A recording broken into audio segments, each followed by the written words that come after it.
Hello, ladies and gentlemen. My name is Toonstar, And I'm Kobo Breeze. and you're tuned in to Outside the Ring. And to give you a little idea of what we're doing, uh, basically what me and Cobalt will be doing is going over the matches and some of the events that happened during Monday Night Raw and Tuesday Night SmackDown Live. Indeed. Yep. So, kicking off Raw is a interesting event. Sasha Banks, as you know, for those who watched last week's Raw, just became the new WWE Women's Champion. So, congratulations to her. Thank God, because Yeah. Charlotte, not a good champion. Oh. Well, tonight on Raw, for those who didn't catch it and want to know what's going on, Sasha Banks, now your WWE Women's Champion, has was out talking about her upcoming match at SummerSlam, where Charlotte will get her rematch, as every former champion is entitled to at least one. At least that's the way I understand it. Yeah. Yeah. So, just as Sasha was getting the crowd worked up, who should come out but Charlotte, Mr. Flair's baby girl. Mm-hmm. And you could tell she's a Flair Yeah. because the Nature Boy Ric Flair, dirtiest player in the game, but he deserves his accolades. Yeah. He deserves Mm-hmm. being where he is. WWE Hall of Famer, multi-time WWE champion back when it was known as the WWF. Mm-hmm. That's the World Wrestling Federation, not to be confused with the World Wildlife Foundation, who is now using the WWF slogan. Mm-hmm. And sadly, and actually interestingly enough, for those who caught that WrestleMania, his career was actually ended by Shawn Michaels, who actually didn't want to do that. Mm-hmm. Him and Shawn Michaels were like really good friends, and that's just something that you really don't want to do. Mm-hmm. But anyway, back to current events. Well, Charlotte was being Charlotte, throwing her a little hissy fit about losing the championship. Mm-hmm. Is it just me, or does she seem like legitimately pissed off that happened? Yeah. Like, just severely pissed off. Yeah. Who should come out, as Sasha Banks was making her rebuttal, but who should come out but Chris motherfucking Jericho? Oh. Yeah. Now, for those of you who haven't followed Chris Jericho's career, when he started out, he was actually pretty decent, But the problem is that he was pretty much Shawn Michaels light. Mm-hmm. And now that Shawn Michaels is retired, Yeah. whose career was ended by the one, the only, the Phenom, The Undertaker, Jericho has become somewhat of a whiny bitch. Yeah, that's right. All you Chris Jericho fans, your favorite superstar is a whiny bitch. I mean, come on. He cried over his jacket being destroyed by Dean Ambrose. Mm-hmm. And he whines whenever anybody makes fun of his $750 scarf. Are you really kidding me? $750 for a scarf. Come on. Like, how much does he spend on his... Like, what does he spend for his wrestling tights? Diamonds? Seems like it. Anyway, it seems that Chris Jericho, in this moment, was intent on becoming Charlotte's Mr. Perfect.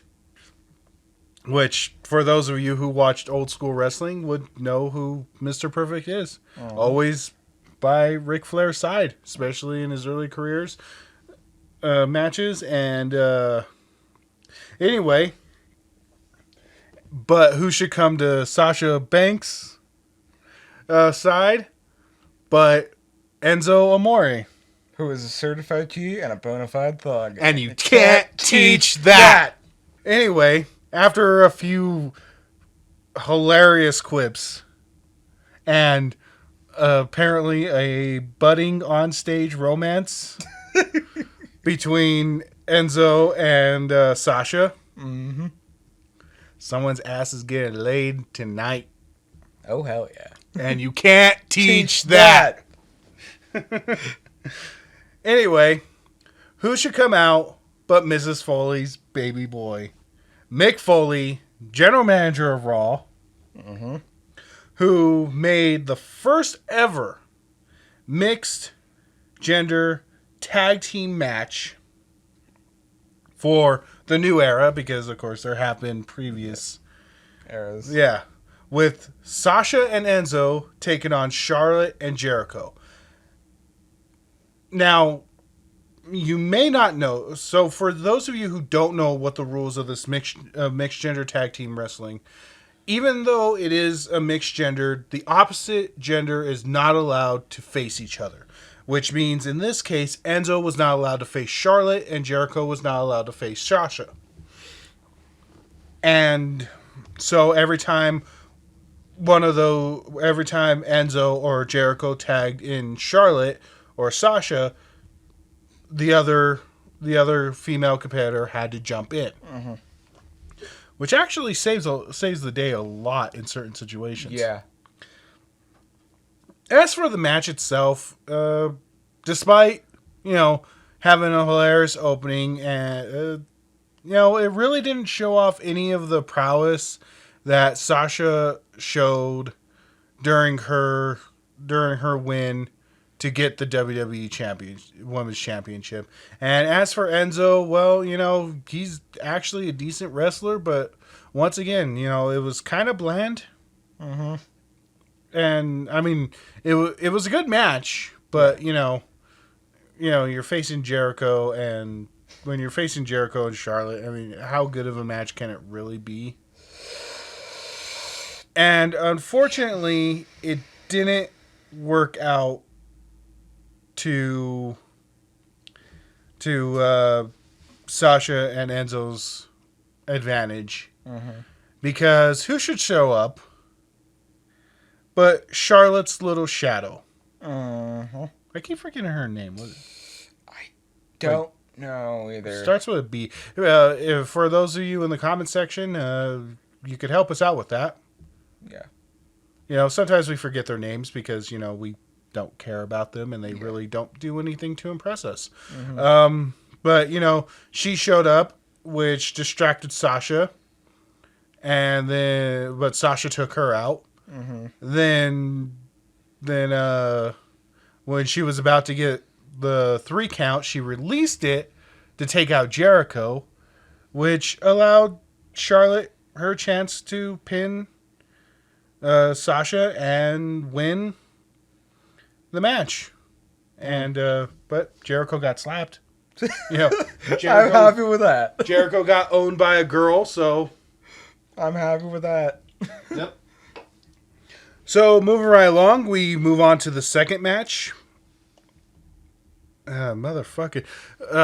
Next was Braun Strowman in the ring with a random jobber that no one's ever heard of. Yeah. And apparently these people are actually getting paid $1,000 to step in the ring with Strowman, and if they beat him, now this is a large if.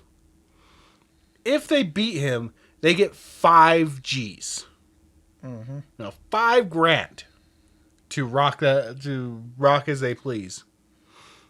When are they going to put Strowman? They drafted Strowman. He may not have been first round pick. He may not have even been he may not have been the number 1 draft pick. He may not even been in the first round of the draft pick. But come on, you pick the dude because he's good. He's got power. You know, he's got skill. You know, when he was at the Wyatt family, he was their like main powerhouse. Mm-hmm. You know, and this isn't a team of all three really big guys. Mm-hmm. You know, Strowman was their powerhouse, and they got him doing all these B-list matches just to showcase how strong he is. And these aren't like big guys they're sending him against either. These guys are smaller than freaking Rey Mysterio. Mm-hmm. You know, these guys are tiny. Yeah. And when they gonna pit him against someone like actual substantial, you know? Mm-hmm. You know, put him against Rusev. Two really big guys going against each Ooh, I other. would like to see that. You know, put him against Brock Lesnar. That's if they're not trying to turn Brock Lesnar into another, you know, Undertaker where, you know, he just shows up before like a major match and then like doesn't do anything until that match, you know, happens. Oh, how I hope not. Yeah. Well, you know, Strowman won that one, you know, easily. Yeah. So I hope that $1,000 was worth it. So moving on, we have, oh God, shoot me now. We have the Golden Truth versus the Shining Stars. Now, for those of you who don't know, the Golden Truth is a tag team staple made up of R-Truth and Goldust. Two very promising superstars when they first started out. I remember watching Goldust when I was a kid, when he was introduced before the Attitude Era took off. Mm-hmm. You know, he was a little flamboyant, but it worked to his advantage. Yeah. You know, and being the son of the only, the American Dream, Dusty Rhodes, should, you know, give you some, you know, should give you some pride. You know, so, but, and R-Truth, you know, well, I did not particularly like him. You know, he had some potential. He could, as his slogan used to say, I can fly. You know, he could fly. Super athletic. Yeah. But now they got him in these, like, ridiculous things. And ever since Pokemon Go came out, Yeah. like, freaking they got R-Truth running around just, like, trying to catch Pokemon like an artard when he's supposed to be doing his job. Which leads us up to the match between them and the Shining Stars. Now, for those of you who don't know, the Shining Stars used to be the Los Matadores. which had the bold smaller wrestler. Yeah, you know, and their stint was brief under that name, but, you know, it was good. And now they're back as the Shining Stars of the Caribbean. Because Puerto Rico. Yeah, because Puerto Rico. You know, and the reason why this match was set up, because last week the Shining Stars had a match. What was it, against the Usos? I think it was the Usos. Yeah, they had a match against the Usos, and Golden Truth came in chasing Pokemon.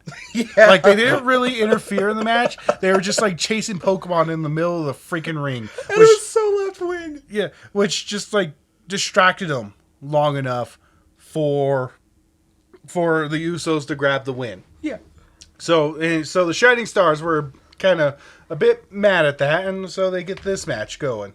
Needless to say, the Shining Stars won because R-Truth was more concerned with catching Pokemon. Then tagging. Yeah. Hey, R-Truth, if you want to catch Pokemon, get a DS, buy Pokemon X or Y or Ruby, Sapphire, Red, Blue, Yellow. You know, there are a whole host of games. Or Sun and Moon is currently coming out. Sun and Moon are coming out. Buy one of those. You know, pick a setup for your kids. You guys could catch Pokemon together. You know, because I don't doubt R-Truth has kids. Keep that nonsense out of the ring. And, you know, tell your boss, you know, none of this nonsense anymore. I want to be a legitimate wrestler now.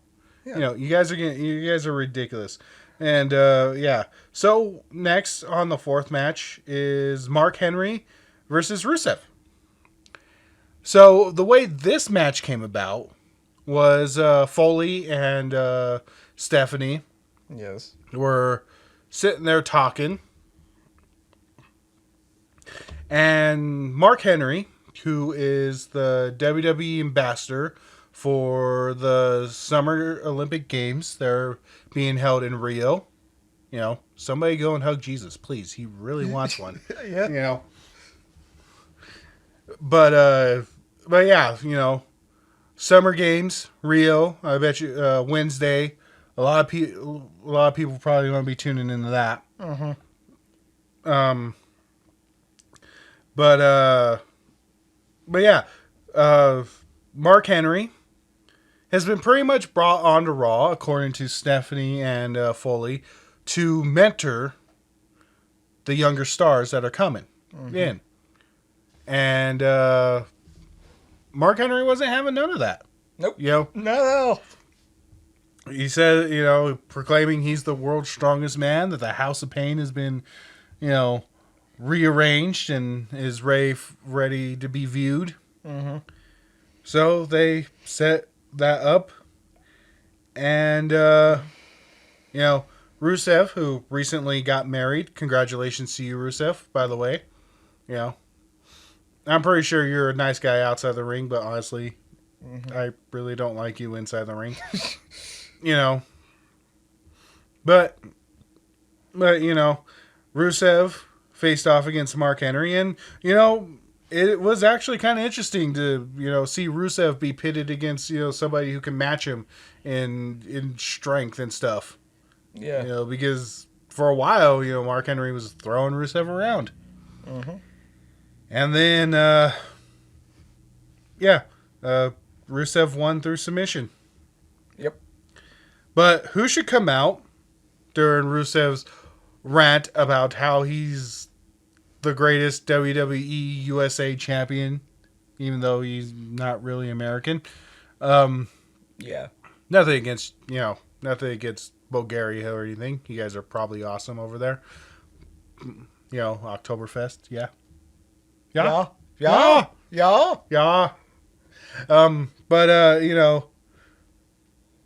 Yeah. But who should come out to challenge Rusev? But, you know, Roman Reigns. Roman Reigns. Hell to the Roman Empire, baby. Hell yeah.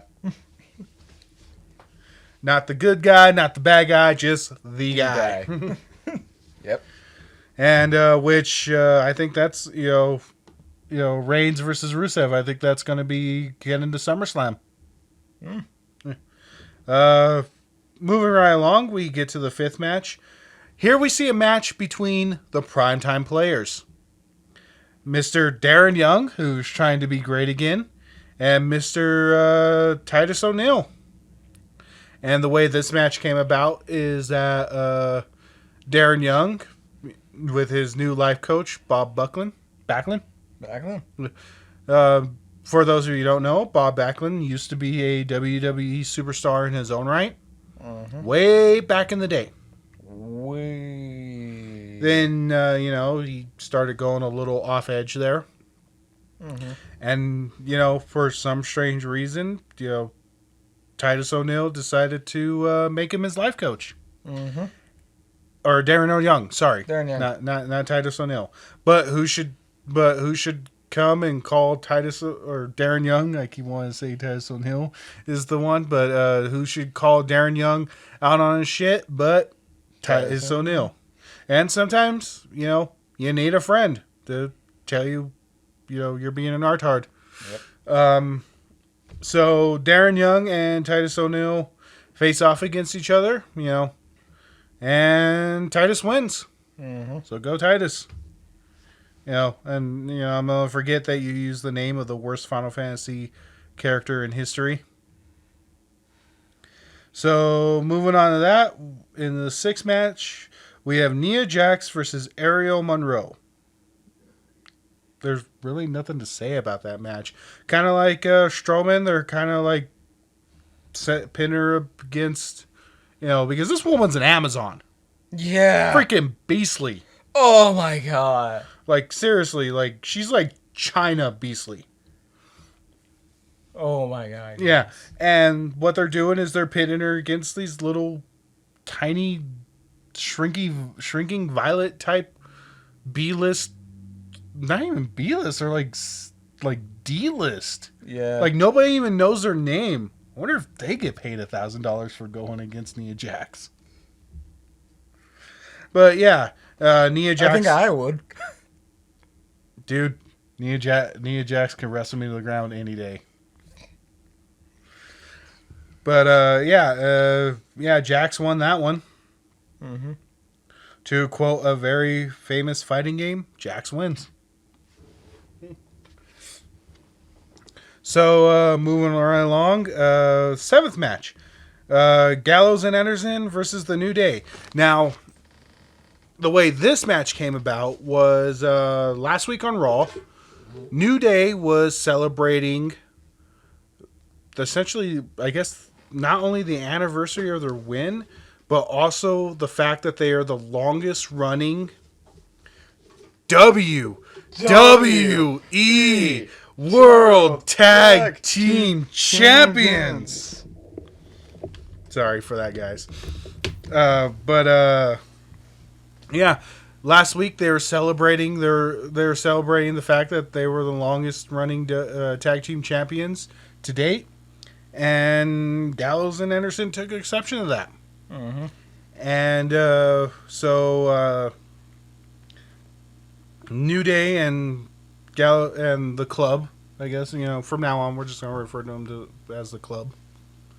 Even though, I think they don't need AJ Styles to be still considered the club. I think they were the club before Styles. I don't know. Were they called the club in Yes, Japan? they were. Yeah. Even with Styles? Without Styles? Without Styles. They started off without Styles. Yeah, okay. So, yeah, there you go. A little history on them. But, yeah, the club taking on the New Day. And the club, made the stipulation that only 2 members of the New Day could be in the ring. Or actually anywhere near that area. Yep. And what was it? Kofi Kingston who lost, right? Yeah. Yeah. So yeah, and the reason why Kofi was the one booted out was because he did not draw the matching fruit. For those of you who need a visual aid, bam. Yeah, or 2 oranges and a banana.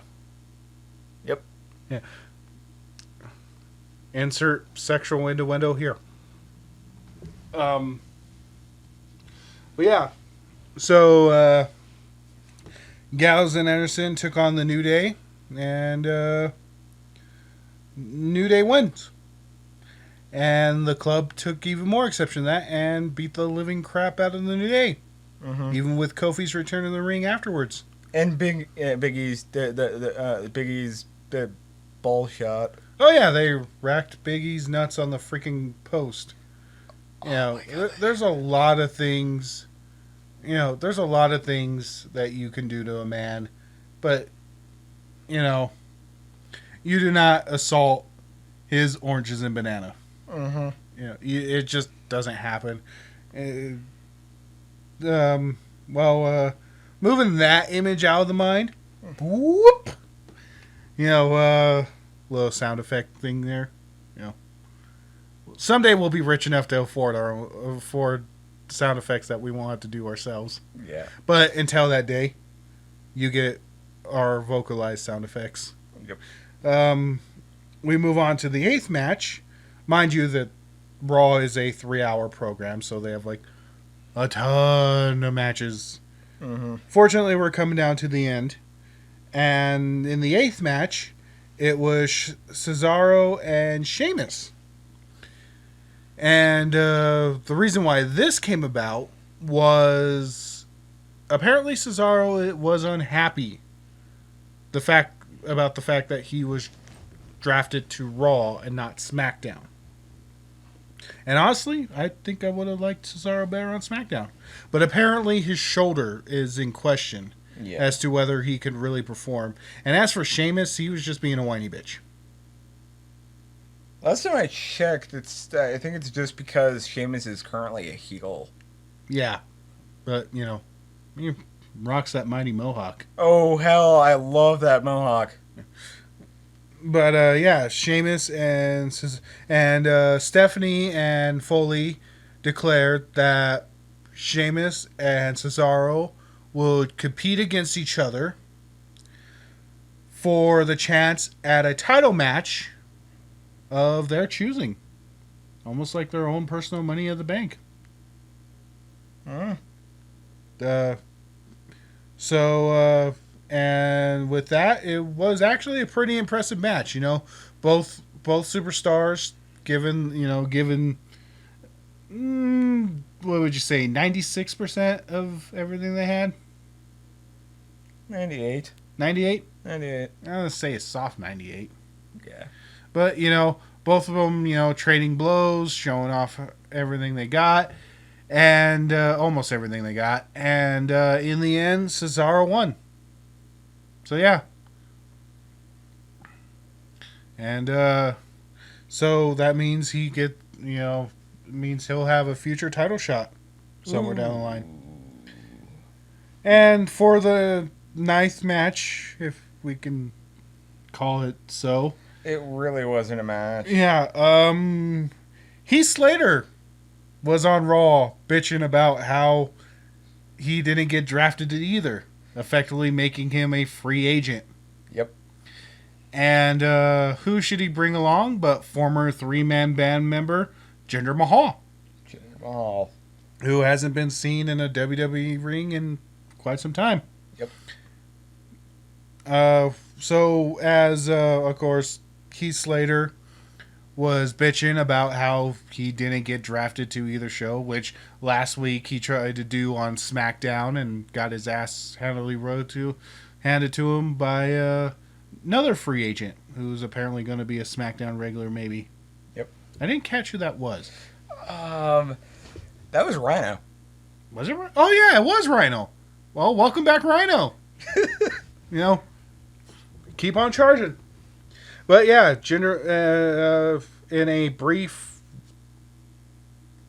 5-second match, could have been longer, could have been shorter. Yeah. So Foley came out and offered a contract, a solid WWE Raw contract, to whoever won between Jinder Mahal and Heath Slater. Heath Slater, of course, wholly convinced that Jinder Mahal wouldn't take the bait and, foobar their friendship, was obviously mistaken because Mahal jumped at the chance, took out Heath Slater in like 5 seconds, and is officially now part of the Raw roster. Yep. And now rolling down along to our... And I miss his turban. Yeah, but, it's a new age. Yeah. He doesn't have to have the turban. Yeah. And he was rocking that suit, though. Oh my god, that was a wonderful suit. Yeah. Probably cost less than freaking Jericho's scarf. I emphasize $800,000 for a bloody scarf. Come on. Well, it wasn't $800,000. It was $750. I was rounding. Yeah, but it wasn't in the thousands. Oh. You said thousands. His jacket was in the thousands. That Dean Ambrose destroyed. Yeah. But still, that's way too much money for a scarf. It is. It definitely is. And especially the sweat. Yeah, and he sweats all over it every week. And then okay, so we'll boot Jericho down the stairs so we can move along to our next match. Fuck that. Fucking scarf. I'm amused by that image. Just the. How do you like that, stupid idiot? So moving right along to our next match, Seth Rollins versus Sami Zayn.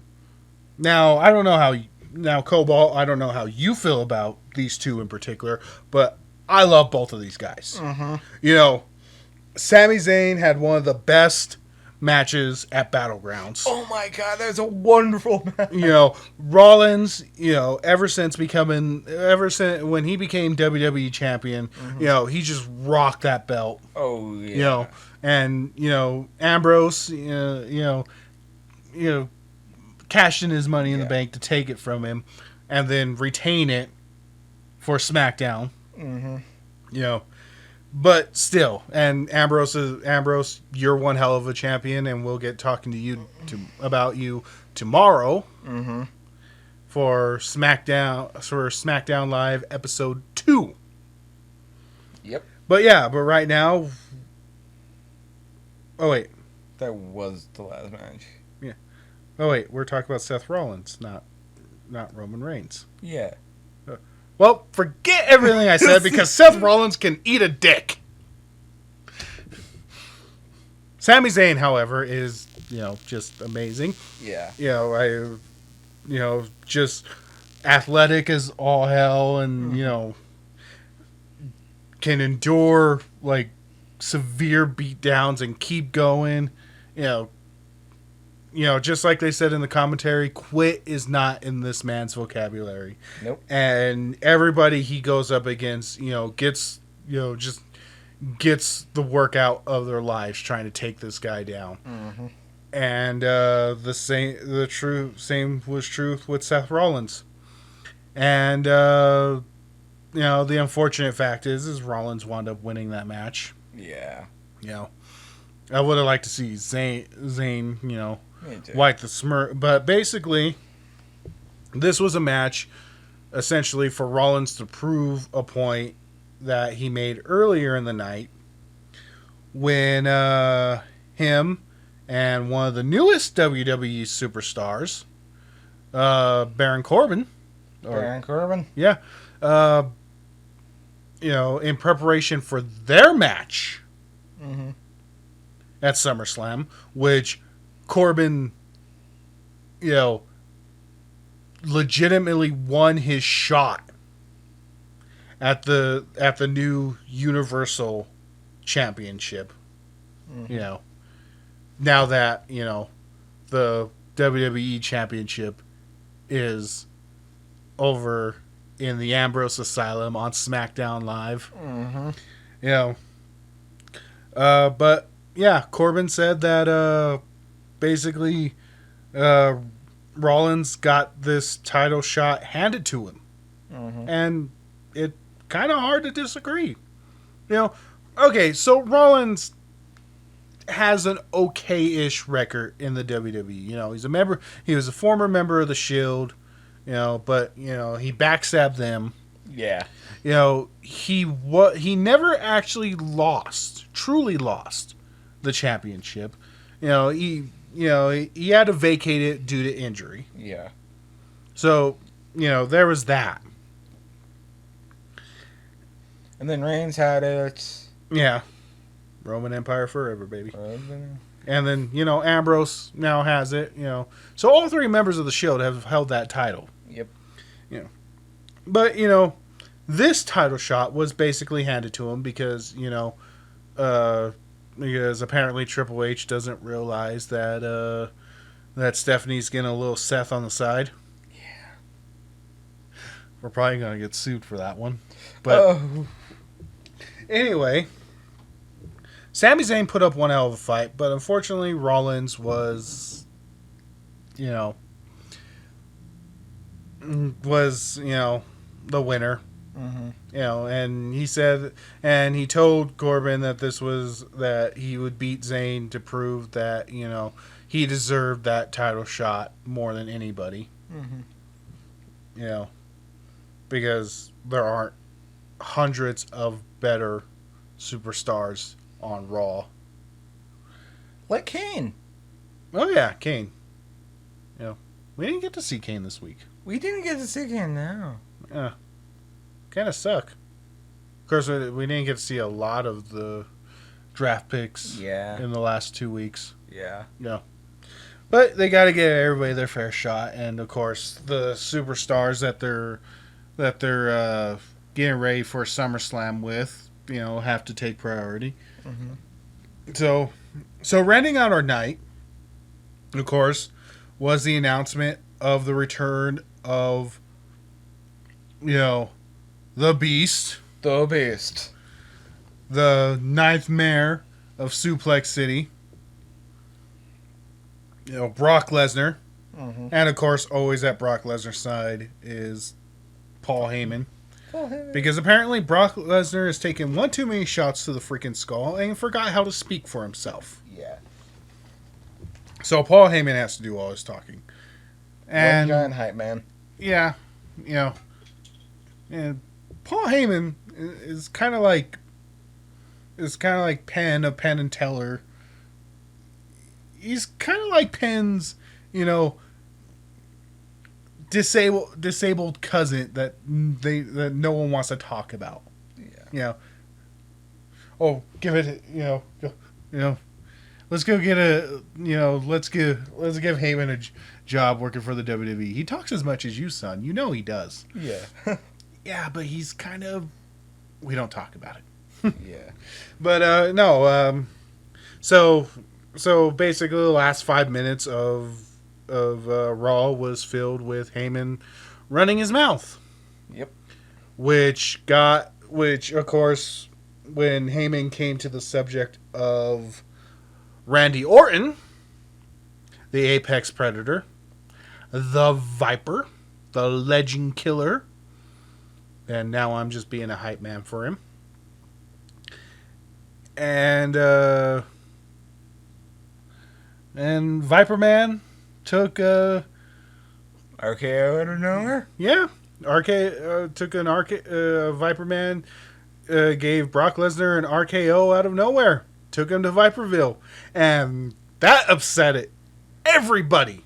Not the fans, of course, because they were just like super excited that he showed up on Raw, even though he's supposed to be on SmackDown. But Stephanie, Refs were called, security was called. Stephanie and Foley just like rush out there. Stephanie was pissed. What? That Orton did that, and yeah. So a little taste of what we're gonna see on SummerSlam at the end of the month. Not just SummerSlam. I think this is just a taste of the new era. Oh, Brock Lesnar, he what is Brock Lesnar's special moves? As far as I know, Besides suplexes? Yeah, he just suplexes people. And it takes 7 suplexes to get to Suplex City. I thought it was 9. Oh, yeah. 9! So, 2 more. It only takes one RKO to get to Viperville, baby. Mm-hmm. Of course, it only takes one tombstone to make you rest in peace. Mm-hmm. Which Undertaker's nowhere near the WWE right now. Which, not at all. I mean, I would have liked to see the Undertaker as general manager of either Raw or SmackDown, rather than Foley or Daniel Bryan. Oh, I would like to see. I would have wanted to see Undertaker run SmackDown and Kane run Raw. That would be interesting. Reignite that brother feud there. But yeah.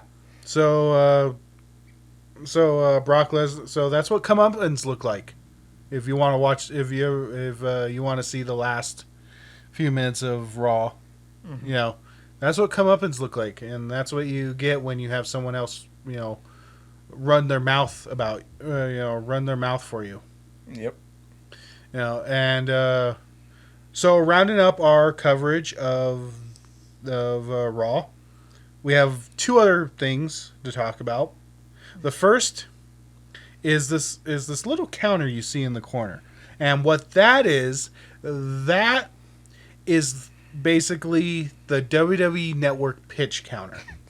Every time, so that number will gradually increase every time the WWE Network is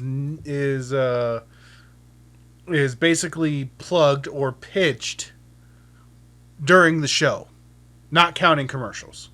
But just like we actually had to count one. No, we didn't.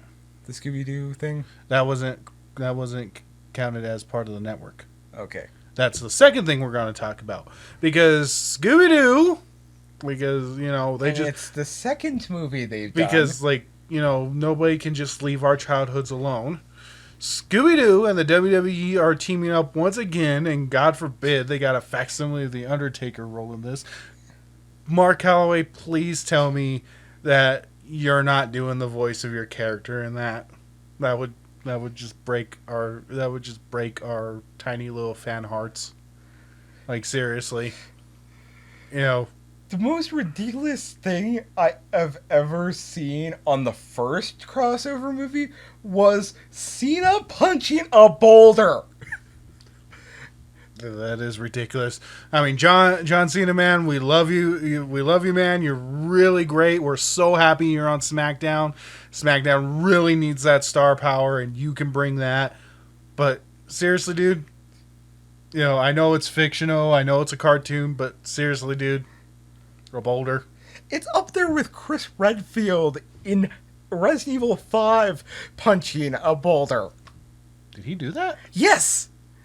I don't remember him doing that. You have to quick action. Oh, yeah, in the final... yeah, okay, I remember that now. Yeah, when you're trying to kill Wesker. That bastard.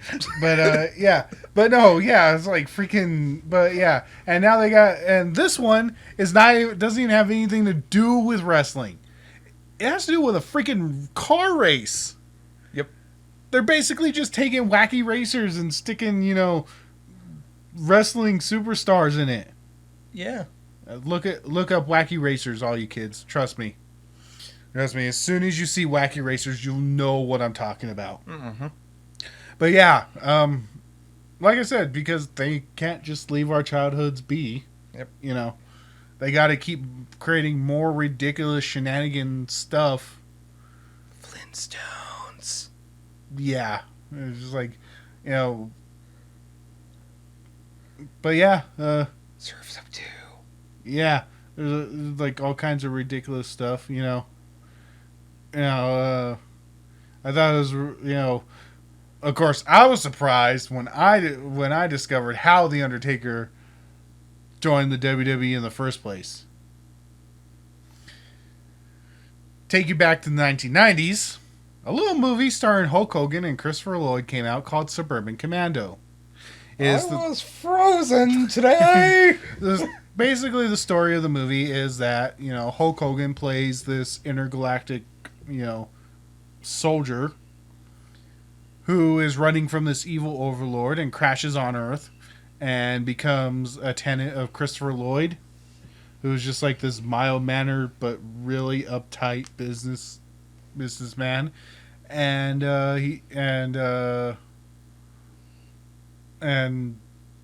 Hulk Hogan is being chased by these two bounty hunters, one of which is none other than Mark Calloway. And he does speak in that movie. It's just amazing.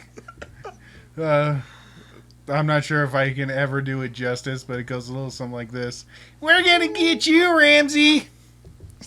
And, of course, Hulk Hogan responds with, boy, no wonder you guys never talk.